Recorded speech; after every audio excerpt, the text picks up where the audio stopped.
Welcome to Tenor Tech, where I solve the problems you didn't even know you had.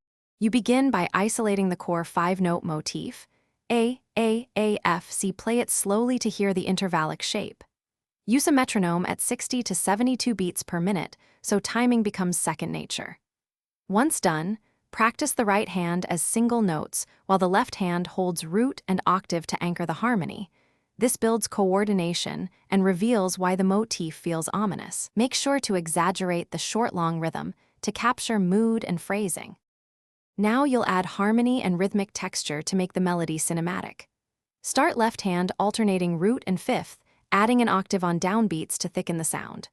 Once comfortable, introduce staccato on offbeats and accent the first note of each motif to create tension.